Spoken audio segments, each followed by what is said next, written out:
माननीय पूर्व मुख्यमंत्री श्री अरविंद केजरीवाल जी।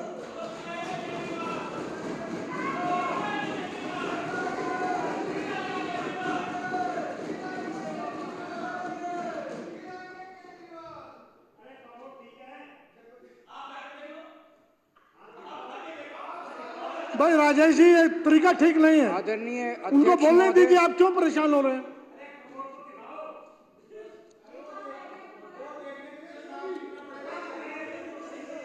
आदरणीय अध्यक्ष महोदय, आज पंजाब में एक घटना घटी, एक बहुत बड़ा हादसा होने से बच गया। पूर्व उप मुख्यमंत्री सुखबीर बादल के ऊपर किसी ने गोली चलाने की कोशिश की, लेकिन पंजाब पुलिस की मुस्तैदी की वजह से और उनके अच्छे काम की वजह से एक बहुत बड़ा हादसा होते होते बच गया। सुखबीर बादल सुरक्षित हैं। मैं इस घटना की कड़े से कड़े शब्दों में निंदा करता हूं, लेकिन एक बात साफ है कि पंजाब और पंजाबियों को बदनाम करने की एक बहुत बड़ी साजिश रची जा रही है और इसके पीछे बहुत बड़ी बड़ी ताकतें इन्वॉल्व हैं जो पंजाब को और पंजाबियों को बदनाम करना चाहती हैं। आज जिस तरह से पंजाब पुलिस ने न केवल इस घटना को रोका, पर एक मिसाल पेश की है पूरे देश के सामने कि किस तरह से कानून व्यवस्था को मुस्तैदी से बरकरार रखा जा सकता है। मैं पंजाब पुलिस की बहुत तारीफ करता हूं कि उन्होंने स्थिति को काबू किया। और एक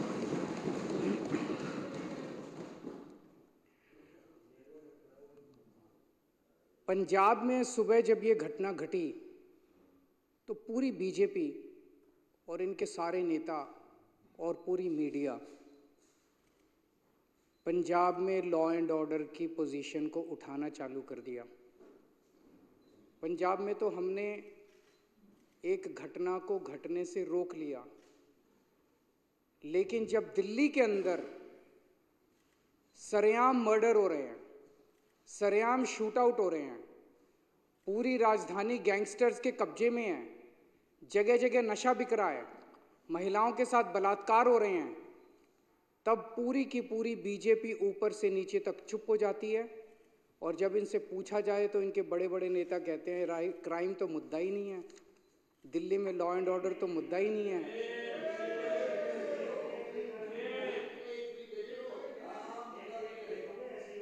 दिल्ली में खुलेआम लोगों के मर्डर हो रहे हैं और बीजेपी कहती है कि क्राइम मुद्दा ही नहीं है।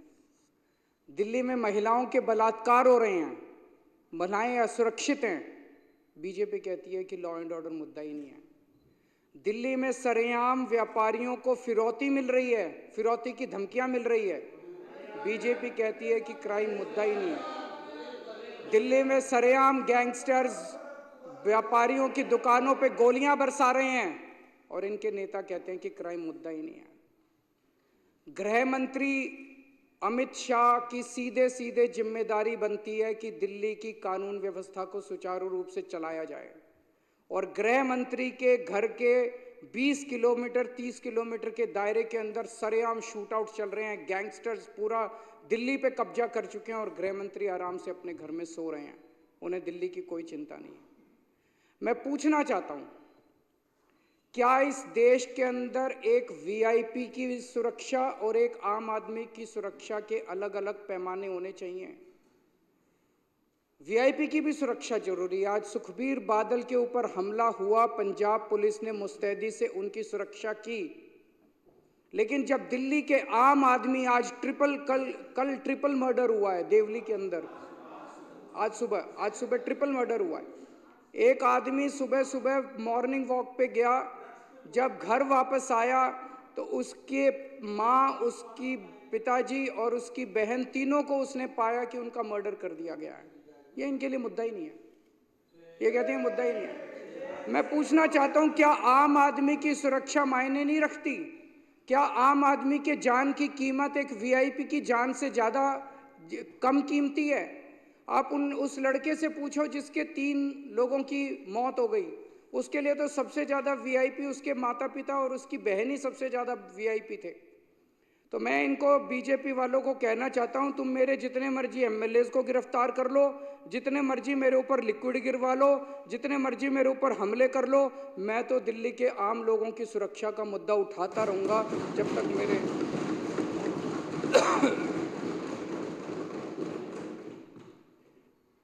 अब मैं 2 शब्द दिल्ली की ड्रग व्यवस्था के ऊपर, ड्रग्स का जो माहौल दिल्ली के अंदर हो रहा है जिस पे अभी चर्चा चल रही है।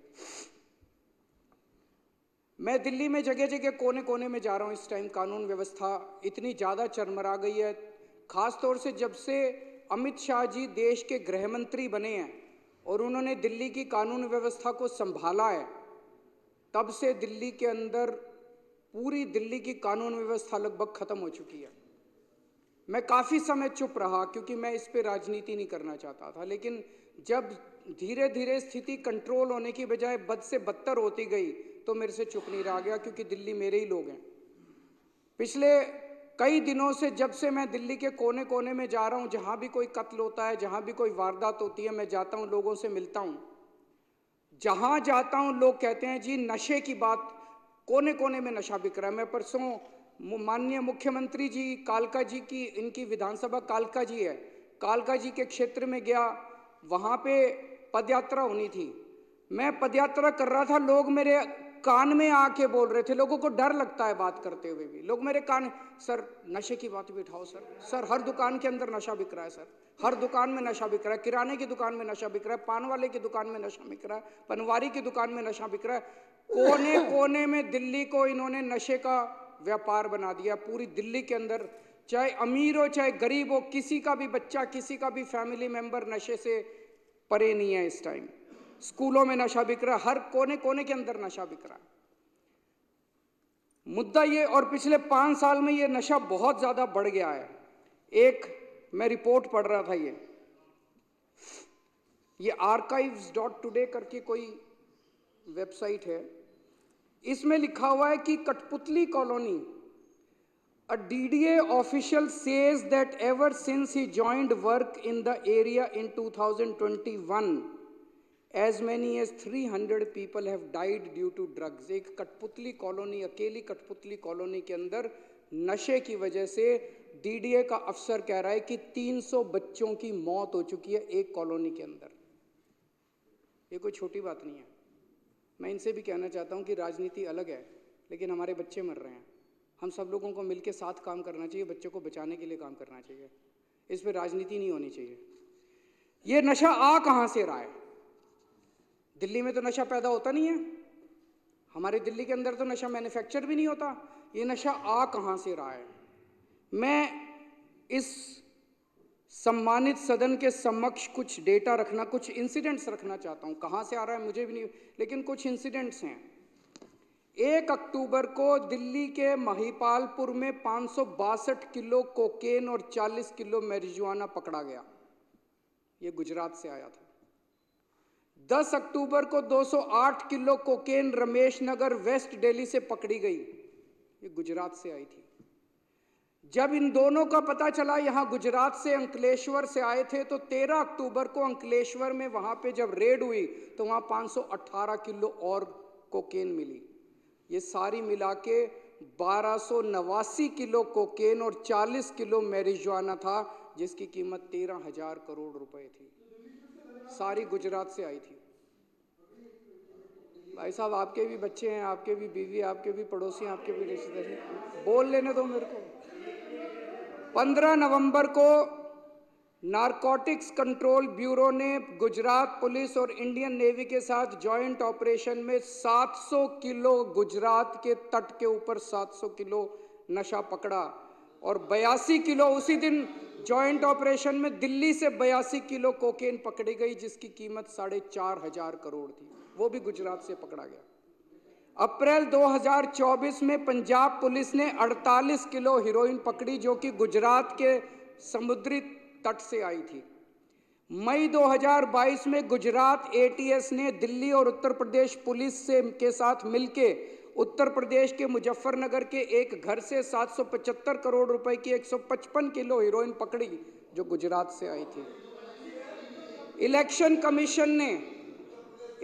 कमीशन ने 20 मई को अपनी प्रेस रिलीज में बताया है कि कैसे गुजरात जो है वो देश में नशे का गढ़ बन गया है। उनकी प्रेस रिलीज में लिखा है कि लोकसभा चुनाव के दौरान 30,959 करोड़ रुपए की ड्रग्स पकड़ी गई, जिसमें से 1189 यानी कि 30% नशा केवल गुजरात से पकड़ा गया।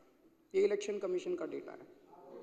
गुजरात के अंदर फैक्ट्रियां चल रही हैं नशा बनाने की, नशा मैन्युफैक्चर करने की और नशा प्रोसेस करने की। गुजरात में फैक्ट्री चल रही है। अवकार ड्रग्स लिमिटेड अंकलेश्वर में चल रही है। अवसर एंटरप्राइजेज अंकलेश्वर में चल रही है। सेखा गांव भरूच डिस्ट्रिक्ट में एक केमिकल फैक्ट्री चल रही है जहां पे मैन्युफैक्चरिंग होती है। सावली तालुका वडोदरा के अंदर एक अंडर कंस्ट्रक्शन फैसिलिटी है जहां पे नशे का मैन्युफैक्चर होता है। खुलेआम फैक्ट्रियां चल रही हैं गुजरात के अंदर जहां पे। और ये नशा आता कहां से है? रॉ मटेरियल कहां से आता है? रॉ मटेरियल आता है समुद्र के रास्ते। गुजरात का जो पोर्ट्स है, मुंद्रा पोर्ट खासकर, सितंबर 2021 में 3000 किलो हीरोइन पकड़ी गई मुंद्रा समुद्री पोर्ट से। मुंद्रा पोर्ट से 21,000 करोड़ रुपए की, जो भारत के इतिहास में सबसे बड़ी रिकवरी थी। 21,000 करोड़ रुपए की 3,000 टन। और उन्हीं दिनों अखबारों में छपा कि 3 महीने पहले जून के महीने में 2021 में 24,000 किलो हीरोइन 70,000 करोड़ रुपए की बिना पकड़े निकल गई थी देश के अंदर, उसी तट से। ये अखबारों के अंदर छपा था। मई 2022 में 52 किलो कोकेन 500 करोड़ की पकड़ी गई मुंद्रा पोर्ट से। जुलाई 2022 में 375 करोड़ की 75 किलो हीरोइन पकड़ी गई मुंद्रा पोर्ट से, जो कि पंजाब ले जाई गई। जुलाई 2024 में 110 करोड़ की ट्रेमेडोल पकड़ी गई मुंद्रा पोर्ट से।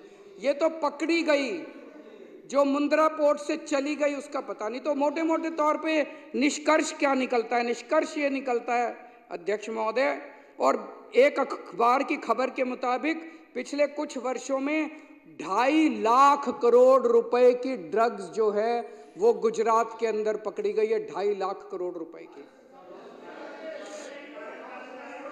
इससे निष्कर्ष क्या निकलता है कि समुद्र के रास्ते मुंद्रा पोर्ट से ड्रग्स देश में एंटर कर रही हैं, रॉ मटेरियल एंटर करता है। गुजरात के अंदर ढेर सारी फैक्ट्रियां लगी हुई हैं और उन फैक्ट्रियों के अंदर उसकी मैन्युफैक्चरिंग होती है, प्रोसेसिंग होती है और वहां से पूरे देश के अंदर बांटी जाती है। पंजाब, उत्तर प्रदेश, हरियाणा, राजस्थान, मध्य प्रदेश, कहीं भी आज नशा पकड़ा जा रहा है। पता चला कहां से आया? गुजरात से आया। ये वायर मैगजीन की एक रिपोर्ट है जिसने मुंद्रा पोर्ट कौन कंट्रोल करता है? इनके दोस्त अडानी कंट्रोल करते हैं। उनके अच्छा महावर जी, अच्छी बात नहीं है ये महावर जी, अब ये ठीक नहीं है, प्लीज। ये वायर मैगजीन की रिपोर्ट है जो कहती है कि जब अडानी ग्रुप से ये प्रश्न पूछे गए, उनके पास इसका कोई जवाब नहीं था। ये प्रश्न खड़े करता है। मैं किसी पे दोषारोपण नहीं करता, लेकिन हम देश के नागरिक हैं, आजाद नागरिक हैं। हमारे बच्चों का भविष्य का सवाल है। पूरे देश के एक पूरी पीढ़ी खराब हो जाएगी। पूरे देश को नशे के अंदर झोंका जा रहा है और ये बहुत बड़ा षड्यंत्र चल रहा है। तो प्रश्न तो उठता है, इस देश के अंदर नशा कंट्रोल करने की जिम्मेदारी एक व्यक्ति के ऊपर है, गृह मंत्री अमित शाह। अमित शाह की जिम्मेदारी है कि पूरे देश के अंदर नशा कंट्रोल करे। उनकी आंखों के नीचे, उनकी निगरानी के नीचे पूरे देश में नशा बट रहा है और गुजरात से नशा आ रहा है। नंबर 1। नंबर 2, गुजरात उनका होम स्टेट है। उनका होम स्टेट आज गुजरात गढ़ बन गया है नशे का। और मैं गुजरातियों के लिए भी मेरे मन में सहानुभूति है, क्योंकि गुजरात से जो नशा निकल रहा है वो गुजरात के अंदर भी पूरी तरह, गुजरात के बच्चे, गुजरात के युवा भी नशे के अंदर धकेले जा रहे हैं।